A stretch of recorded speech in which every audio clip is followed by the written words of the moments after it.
Bonjour, vous nous rejoignez, vous faites bien. Nous vous embarquons pour le tout premier numéro de 100% Bénin, l'émission sociopolitique destinée au décryptage de l'actualité à quelques semaines de la présidentielle de février au Bénin. Plus un seul jour sans un appel à la tolérance, à la cohésion nationale, à la paix. De la conférence épiscopale du Bénin au mouvement associatif en passant par les têtes couronnées, les appels à l'unité nationale fusent désormais de toutes parts. Y a-t-il vraiment urgence ? Les Béninois s'amusent à se faire peur. La tribune libre de ce jour s'y consacrera. Du rififi au Parti social-démocrate, l'impasse au PSD, aux manœuvres dilatoires des ennemis du parti, comme le clament certaines voix. C'est le sujet au menu du dossier du jour. Pour en avoir le connaître, nous serons sous peu avec Cyprien Kouboulet, secrétaire national chargé à la communication du PSD. Mais avant, l'instant revue des titres des journaux. Jean-Nestor Anou, bonjour. Joël Yetonji, bonjour, amis téléspectateurs, bonjour. Et que propose les tabloïds ce jour aux amis téléspectateurs? Eh bien, comme prévu, actualité politique sur les unes des journaux au Bénin, on démarre avec Actu Express, création du mouvement Bénin Nouveau dans la perspective des présidentielles de 2016. Éric Ndoundété, toujours déterminé à conquérir la Marina. Il promet une gouvernance axée sur la responsabilité et le refus de la facilité. Bonne nouvelle pour sa victoire effective au scrutin présidentiel du 28 février 2016. Lionel Zinsou, le choix de la vallée, de Kandi, de Zakota, de Tori et du Koufo. Et puis toujours avec bonne nouvelle, manifestation de soutien à Sébastien Ajavon à Savet, les lieux militarisés, les organisateurs dissuadé. Cocorico Info, le gratuit béninois.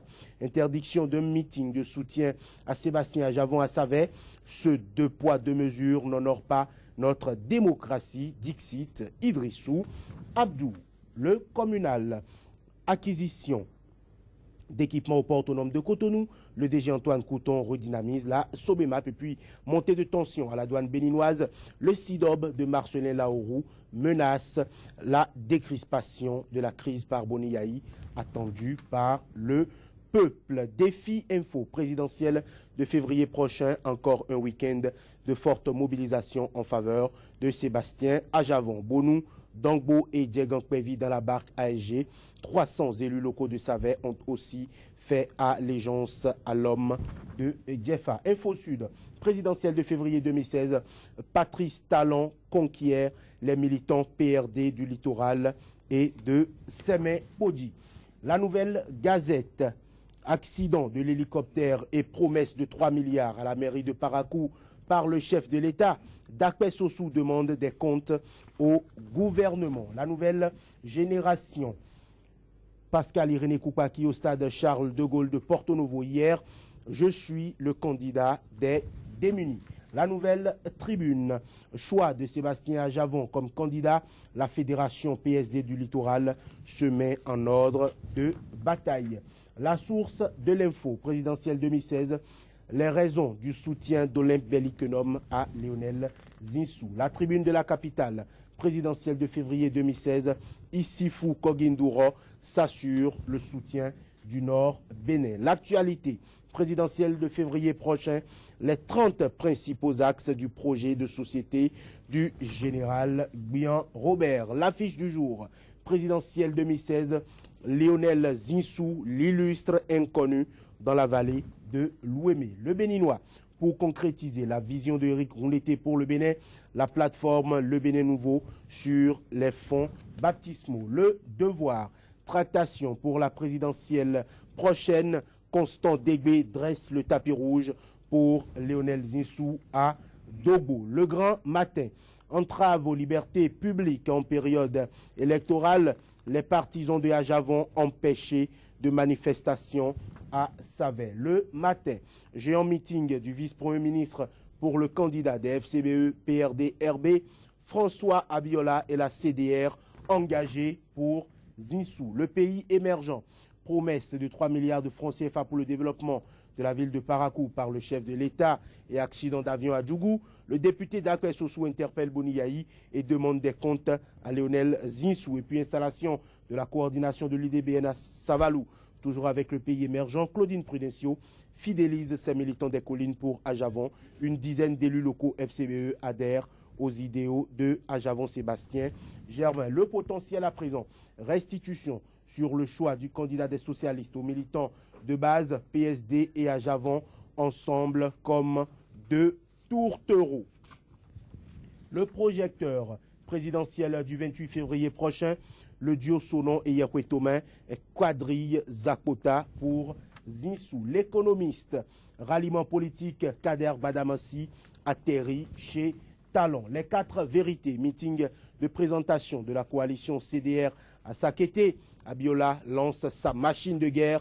Il invite les uns et les autres à se départir de l'ego afin d'œuvrer pour la victoire de Lionel Zinsou. L'événement précis présidentiel de 2016, rond d'été porté par la plateforme Bénin Nouveau. Libération présidentielle du 28 février, Koupaki en chante Porto Novo avec son projet de société. L'indépendant présidentiel du 28 février, Biotchane reçoit le soutien et la confiance des populations de Zongo. Sortie du mouvement FAD à Saint-Louis, stadium de Sémékraké, c'est avec l'investigateur Magloire Oké et Guillaume Rontondi en duo pour le triomphe de Lionel Zinsou. Repère média, meeting et marche de soutien à la candidature de Lionel Zinsou. Agege et Adjara valide le choix de Rumbedi. Le maire Zossou expose les critères du choix de Lionel Zinsou. Et puis le soleil levant, non-satisfaction de leurs revendications, surtout l'annulation des concours frauduleux. Les douaniers promettent du show à compter de ce mardi. Les douaniers promettent du show à compter de ce mardi. Merci à vous, Johannes Torano. Dans une trentaine de minutes, revenez-nous pour la seconde manche de la revue des titres des journaux parus ce jour au Bénin. Cap à présent sur la deuxième rubrique de cette émission, Bénin Tribune Libre, le débat matinal consacré à l'analyse de l'actualité béninoise. C'est juste après cette bande annonce. Sika TV fait escale au Bénin. Pendant toute la période électorale, retrouvez désormais sur votre chaîne panafricaine un programme matinal dénommé 100% Bénin, exclusivement consacré à l'actualité sociopolitique au Bénin. Pendant 2 heures, la politique, les questions de société et les grands dossiers de l'heure seront décryptés avec des éditorialistes, des professionnels des médias, des acteurs politiques et membres de la société civile. 100% Bénin sur Sika, c'est une fenêtre ouverte sur l'actualité au Bénin du lundi au vendredi de 7h à 9h, heure de Cotonou. 100% Bénin, c'est désormais sur Sika, le vrai visage de l'actualité en Afrique. Bénin Tribune Libre de ce jour, c'est parti. 2 invités habitués de cette émission. Médric François Gongo, journaliste, éditorialiste et promoteur du quotidien béninois d'information Actu Express. Médric François Gongo, bonjour. Bonjour Joël et bonjour amis téléspectateurs de Sika TV. En face de lui, comme vous le voyez déjà sur vos images, eh bien, le directeur de la radio Soleil FM est aussi présent, donc Lama Balo. Bonjour. Bonjour Joël, bonjour Médéric. Bonjour à tous les téléspectateurs. Merci bien, donc Lama Balo. Eh bien, vous l'avez suivi, les appels incessants à la paix se multiplient de plus en plus. Le Bénin est-il en crise? Est-on tenté de se demander, donc Lama Balo? Non, on ne peut pas dire que le Bénin est en crise, mais on peut constater quand même que le Bénin traverse une période difficile. J'ai pris l'habitude de le dire sur ce plateau, nous allons passer les élections les plus difficiles de l'ère démocratique de notre pays. C'est pour ça qu'il y a beaucoup de tensions. Donc c'est tout à fait normal que les uns et les autres puissent en appeler à une culture de la paix. La conférence épiscopale l'a fait. Il y a des groupements de jeunes qui le font actuellement. Je pense à un collectif Tous Unis pour la paix qui a été créé récemment et qui a donc un projet très alléchant dans la promotion de la paix. Il y a également d'autres jeunes qui se mobilisent. Je pense que c'est le moment pour les Béninois et les Béninoises de se mobiliser et surtout de développer la culture de la paix. Personne ne sait ce qui va se passer au cours de cette période. Nous entendons beaucoup de discours, nous entendons des personnalités politiques tenir certains propos qui quand même sont graves. Nous entendons également sur certains médias des propos qui sont suffisamment graves. Et sur le terrain des interdictions de manifester, ce sont des choses qui concourent, n'est-ce pas, à développer un environnement ambiant de crainte et de peur. C'est pour ça qu'il est important, n'est-ce pas, de faire la promotion de la paix en cette période et nous allons encourager tous ceux qui s'y adonnent. Voilà. Médric François Gongo, vous saluez aussi l'initiative. Vous pensez que c'est plutôt des appels à saouler le peuple béninois qui a plus important à faire? Je crois que nous devons, à la suite des organisations de la société civile, du clergé et de beaucoup d'autres associations, appeler à un climat de paix. Mais qui veut la paix préparerait la guerre du temps. Mais nous ne sommes pas en guerre, nous n'allons pas le dire. Mais on a comme l'impression qu'il y en a qui se situent dans une logique d'affrontement. Il y en a qui, dans leur démarche de vouloir coûte que coûte faire poursuivre cette gestion que l'on a constatée du pays et qui se retrouvent à mes égards à avoir des manquements, des errements et de sérieuses difficultés. Il y en a qui veulent poursuivre cette méthode de fonctionnement. Il y en a qui veulent amener le peuple béninois ou certains Béninois à croire et accepter qu'ils ne sont pas des Béninois de toutes les régions, mais qu'ils sont des Béninois de certaines régions, de la bonne région, dit-on. Je crois que nous assistons là à une volonté à peine voilée de quelques autorités d'amener la population vers l'affrontement ou vers des affrontements. C'est la méthode des faibles, c'est la méthode de ceux qui se savent déjà vaincus, c'est la méthode des incapables. Et je ne crois pas qu'il est d'incapable aujourd'hui parce que tous les candidats se valent. Mais est-ce que ce sont les candidats eux-mêmes qui veulent qu'il y ait des affrontements? Non, nous constatons qu'il y a quelques sbires, il y a quelques strapontins, il y a quelques satellites qui jouent à semer la peur, à amener le peuple béninois à jouer, à se faire peur. Appelons un chat un chat. La situation observée à Savet, où l'on a empêché un ancien maire, un ancien administrateur, un ancien premier magistrat des lieux, de tenir une manifestation de soutien à un candidat de son choix et du choix de ses compagnons, au même moment où un député qui supporte les actions du pouvoir en place s'en donnait à plein aise avec la complicité tacite de l'administration sécuritaire. Je crois que là, nous ne sommes pas dans la bonne ligne des choses.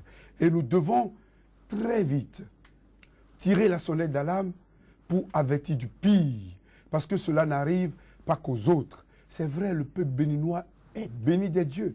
Le peuple béninois n'a jamais connu certaines situations, mais l'on a comme l'impression que dans cette logique de jouer les prolongations, dans cette logique de jouer au troisième mandat coûte que coûte, et dans cette ambiance d'insolence, d'affront de certaines classes politiques qui en arrivent à parler du chaos, qui en arrivent à dire après nous c'est nous, qui en arrivent à dire après Y c'est Z, qui en arrivent à croire que le Bénin, qu'ils ont le titre foncier du Bénin et qu'ils peuvent en disposer à satiété. Je crois que c'est trop, et qu'on en a vu suffisamment dans ce pays.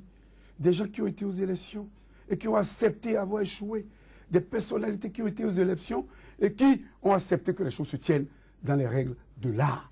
Aujourd'hui, non seulement il y a une envie d'amener le peuple à l'affrontement, l'âme des faibles, mais également il y a une envie de mettre sous boisseau les autorités en charge de la sécurité, l'administration territoriale. Et là, si l'on sait que le vote n'est que la 6e partie des élections, les 5 autres parties étant les inscriptions sur les listes électorales, l'acheminement du matériel, la maîtrise des lieux par l'administration publique, la gestion des résultats, la gestion du contentieux et autres, je crois bel et bien que le pouvoir en place se refuse d'admettre que les fondamentaux qui ont concouru à son arrivée, à son métier par le chaos historique, le pouvoir en place se refuse d'admettre qu'il faille faire respecter ces fondamentaux et joue au chat et à la souris. Mais je crains beaucoup. Mais dans ce Oui. qui se passe, Oui. est-ce que vraiment la faute à l'autorité? Vous parlez de l'incident de Saveur qui donne à croire qu'on veut empêcher certains groupes de manifester librement. Mais il paraît que le maire n'est pas informé, même si le deuxième adjoint est informé. De toutes les façons, la loi donne obligation, fait obligation aux manifestants d'informer l'autorité, d'avertir l'autorité sécuritaire et d'être responsable des débordements qui pourraient survenir de toute manifestation. Nous sommes dans une logique de pré-campagne ou de campagne et je crois qu'une fois que l'une des autorités a été avertie, nous ne devons pas jouer à ce que l'on avertisse tout le monde. Nous ne devons pas aller vers des petits jeux pour avoir quelques raisons, parce que c'est forcément dans un enclos. Ce n'est pas une caravane, comme l'on l'a constaté à Dogo, pour le compte d'un candidat. Ce n'est pas une marche, c'est une manifestation qui devrait se tenir, je crois bien, dans un enclos. Et on parle, les observateurs qui étaient sur le terrain, parlent de la présence de certaines forces de l'ordre proches d'une unité spécialisée de la présidence de la République, sous réserve d'être démenti officiellement, d'être confronté par rapport à ce que nous affirmons et qui serait le prolongement des constats sur le terrain. Je crois que l'on met à l'index là le chef de l'État. Mais pour la grande sécurité, aucune force n'est à négliger, non? Je crois, tout le monde doit y concourir. Je crois que ce n'était pas des tontons macoutes, je crois que ce n'était pas avec des haches et des coupes-coupes que les supporters, les inconditionnels, les indéfectibles du président Sébastien Germain Adjavon, dans cette zone réputée être le fief des FCBE, reconnaissons-le, dans cette zone réputée, c'est cela aussi l'acceptation de la différence, c'est cela aussi la tolérance, c'est cela aussi le respect des règles démocratiques acceptées comme l'on l'a constaté au moment où certaines populations se sont soulevées pour aller contre la candidature du président actuel, Yahi Boni, protestant de ce qu'il n'avait pas séjourné de manière continue, ainsi que les textes le disaient, au moment où des citoyens et des citoyennes se sont évertués à offrir leur poitrine et leur dos pour recevoir des coups défendant cette initiative. Touche pas à ma constitution. Au moment où les gens ont mouillé le maillot pour qu'aujourd'hui certains s'en prélassent et bombent le torse, je crois que l'on n'a pas été jusqu'à cet extrême. Et il va falloir, pour rien, vous voulez dire. il va falloir qu'on ne joue pas à se faire peur. Nous sommes des Béninois. Le président Mathieu Kérékou, perd son âme, a joué, a toujours fait maintenir la paix et l'unité nationale. Il allait vers l'unification. Il faut continuer dans ce sens, Médéric. Mais merci Médéric. Donc à Mabalo, l'histoire serait-elle en train de donner raison à Philippe Noudianoumé? Une marche interdite hier. Il annonçait l'alerte, demandait à plus de mobilisation et de vigilance. Une autre marche interdite à Savait. Au même moment, il y a d'autres qui ont pu avoir le privilège avec Denis Oba, le député de la mouvance présidentielle qui a pu tenir, lui, son meeting. Alors que de l'autre côté, oui, le deuxième adjoint a donné l'autorisation. Que s'est-il passé? Juste une mésentente, on peut dire, non? Non, c'est pas une mésentente, ça va plus loin que ça. J'étais sur ce plateau avec M. Philippe Noudianoumé et ensemble nous avions dénoncé cette politique de 2 poids 2 mesures. J'ai vu circuler une autorisation d'une des autorités municipales de Savait et donc ça veut dire que la marche a été annoncée. L'autorisation a été demandée, même si par ailleurs il s'agissait normalement d'une simple information, mais il y a eu quand même une autorisation et c'était à l'intérieur du centre d'artisanat de Savait. Je ne vois pas là où il y avait trouble à l'ordre public parce que pendant ce temps, les autres étaient dans la ville et faisaient une manifestation bruyante. Non, je crois que là, il s'agit d'une politique de 2 poids 2 mesures. Il ne faudrait pas du tout avoir froid aux yeux pour le dire. Et c'est ce genre de choses qui menacent dangereusement la paix. Parce que là, nous sommes dans l'exclusion. Et vous savez très bien que partout on parle d'exclusion, on parle, n'est-ce pas, de stigmatisation et on parle d'interdit pour une classe de la société, pour une frange de la société, parce qu'au bon moment où on interdit une marche, on l'autorise pour d'autres personnes. Même dans le Septentrion, nous avons vu des choses. L'honorable Rachidi Bouadamassi, qui entre-temps a rallié la cause de l'opérateur économique Sébastien Germain-Javon, eh bien Rachidi Bouadamassi essuie actuellement des menaces. Ce sont des situations qui entravent la paix. Je ne sais pas pourquoi on n'a pas envie d'aller à ces élections-là dans la sérénité et dans le respect l'un de l'autre. Vous avez fini un mandat, je dirais même 2 mandats. Nous sommes appelés à changer la classe politique, à aller aux élections. Ça devrait normalement être une fête pour chacun et pour tous. Parce que là, c'est un débat d'idées. Chaque candidat a une proposition concrète qu'il fait aux électeurs, et les électeurs vont décider du sort de notre pays. Vous semblez mêler le chef de l'État à ce qui se joue actuellement. C'est l'exécutif. Non, il n'est pas concerné, non? Non, attendez. C'est l'exécutif, n'est-ce pas, qui autorise. Mais faites le tour du conseil municipal de Sabé. Vous verrez très bien quelle est l'obédience politique qui gère cette municipalité. Et donc, on ne peut pas... Le maire FCBE, c'est vrai, oui, mais de là, lui porter cette casquette, non. Mais nous sommes obligés de le faire, n'est-ce pas? Puisque dans la même région, il y a eu une obédience politique qui a fait une manifestation. Alors, tout le monde est obligé de faire l'analyse dans ce sens. Il faut être objectif. Et là, moi, je dis une chose aussi fondamentale, c'est quoi? C'est que nous avons eu dire qu'il y a une autorité de notre pays qui aurait rassemblé des émigrants à un endroit donné et, en dehors des caméras, a tenu des propos de division. Et ça aussi, c'est des choses qu'il faut dénoncer. Nous sommes à l'ère des nouvelles technologies. Même si on sort les caméras, ça ne veut pas dire qu'on a circonscrit l'information. Ça veut dire aussi que l'information peut être disponible, et cette information est disponible actuellement. Nos autorités, n'est-ce pas, je dirais même tous les Béninois, ont intérêt à cultiver la paix dans cette période sensible. C'est pour ça que je suis d'accord avec tous ceux qui s'organisent et qui veulent faire des caravanes à travers les principales villes de notre pays pour dire que les élections, eh bien, ce sont une période de fête et d'ambiance. Ce n'est pas du tout le moment d'invective, ce n'est pas du tout le moment de menacer qui que ce soit, parce que nous allons tous, ou tous les candidats aspirent à diriger le pays dans la paix et la quiétude. Donc il faut encourager tous les mouvements qui organisent ce genre d'activité pour faire la promotion de la paix. Les artistes qui ont l'habitude de proposer des chansons pour la paix, je suis un peu déçu parce que jusque-là, je n'ai pas encore entendu des artistes chanter pour la paix, alors que nous sommes à moins de 2 mois de l'élection présidentielle, en tout cas du vote. Et donc, je voudrais que nous tous, nous puissions aller dans ce sens-là. La paix, c'est un comportement. Ce n'est pas un mot simple qu'on utilise à tort ou à raison, à tort à travers. Non, c'est un comportement. Et nous avons intérêt à avoir ce comportement-là, puisque nous avons le Bénin en commun. Et c'est le seul pays que nous avons. Peut-être que certains ont 2, 3 autres pays. Peut-être que certains ont plusieurs nationalités. Et ils peuvent courir, ou bien ils peuvent faire courir au peuple béninois le risque d'une certaine situation difficile. Mais on doit pouvoir éradiquer tout ça. On doit pouvoir se battre pour que la paix puisse régner dans cette période d'élection. Pour moi, c'est fondamental. Et je vais finir très rapidement en appelant également à la responsabilité des médias. Parce que ça aussi, c'est notre rôle.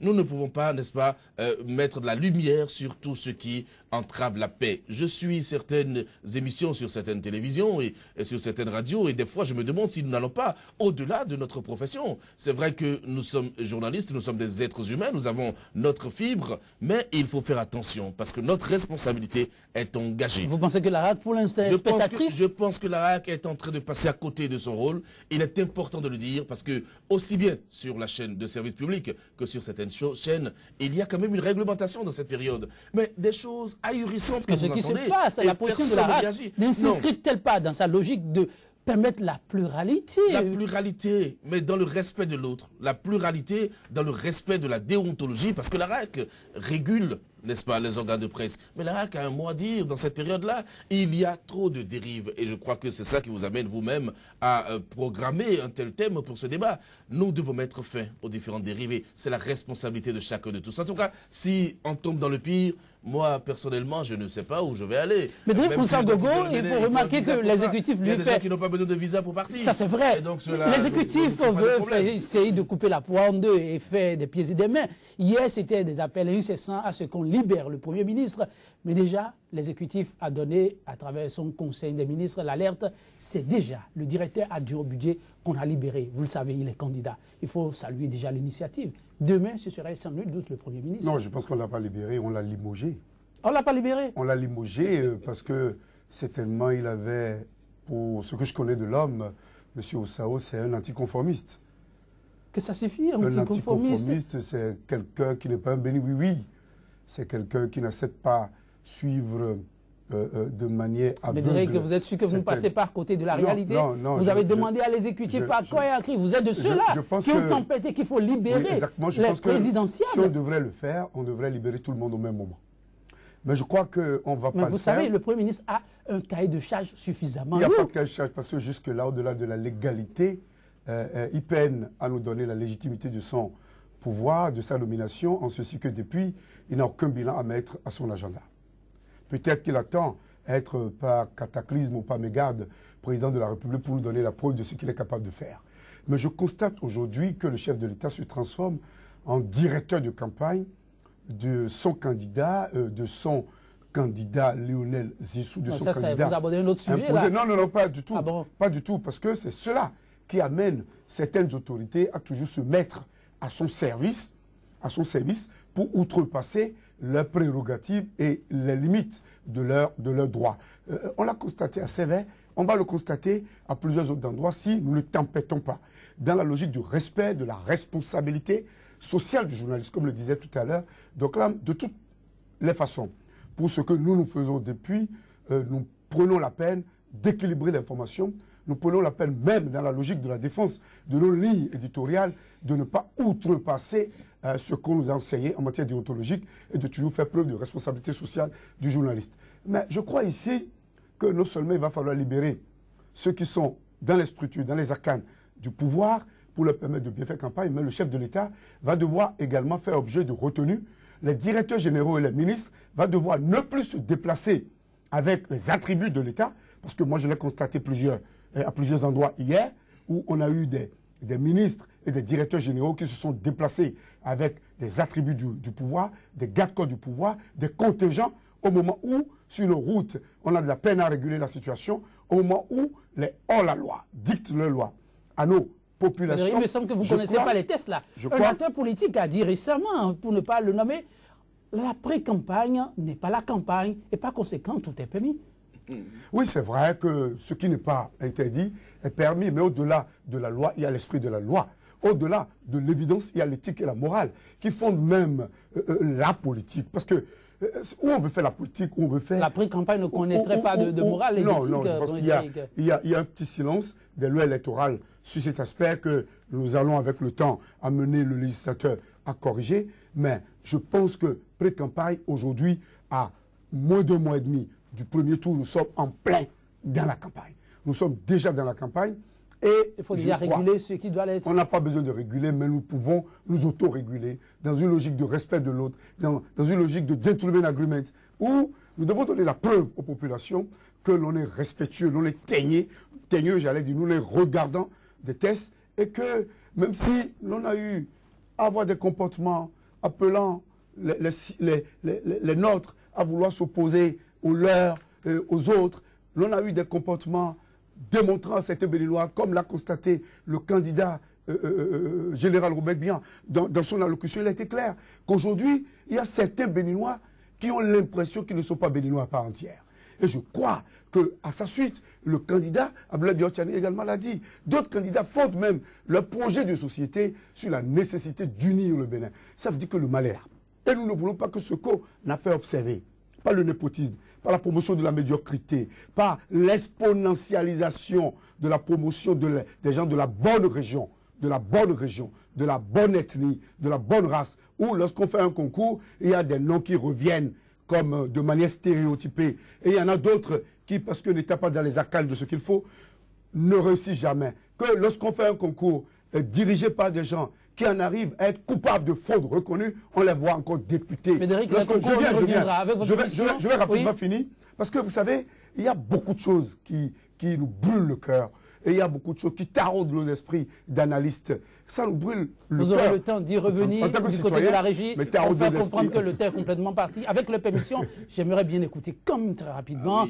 Donc là, toutes mes excuses. À César, ce qui est à César, l'exécutif vient de faire œuvre utile, oui ou non? Non, non, non. Vous savez, d'abord, le communiqué du Conseil des ministres ne nous dit pas clairement les raisons pour lesquelles le directeur général adjoint du budget a été limogé. Et donc, je ne peux pas dire, moi, personnellement, que c'est parce qu'il est candidat à l'élection présidentielle. Ça peut être l'une des raisons. C'est possible. Alors, même si on ne limoge pas le Premier ministre, je crois qu'il a l'intelligence nécessaire pour savoir lui-même qu'il doit quitter les choses. C'est aussi simple que ça. Parce que j'ai entendu certains alliés, les alliés de la 25e heure de FCBE, dire que le Premier ministre n'a pas été éduqué dans l'environnement béninois, qu'il a une éducation française et qu'il n'est pas comme vous et nous. Et donc, si c'est le cas, mais là-bas, on ne fait pas ce qu'il fait.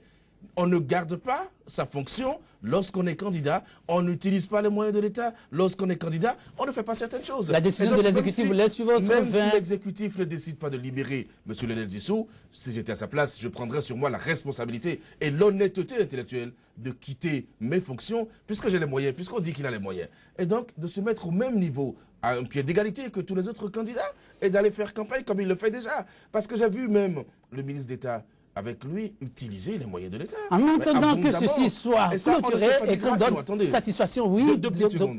On ne se fatiguera jamais de le dire. Il est important de le dire pour que les gens comprennent que c'est dans la tricherie qu'on est en train de faire justement la campagne et que nous ne partons pas tous, les candidats ne partent pas tous sur un pied d'égalité. Ce n'est pas normal dans un pays. Et ça aussi, cela y va de la culture de la paix. Parce que si ça se continue ou ça se poursuit, les gens vont tenir des discours de rébellion. Et ce n'est pas normal. Et donc, de l'autre côté, il se prépare quelque chose de plus intéressant, de plus apaisant. Mesdames, Messieurs, vous avez compris, c'est l'instant JT. Nous entrons en liaison avec la rédaction pour voir ce qui a été concordé pour vous. Merci pour votre aimable attention. Sika TV fait escale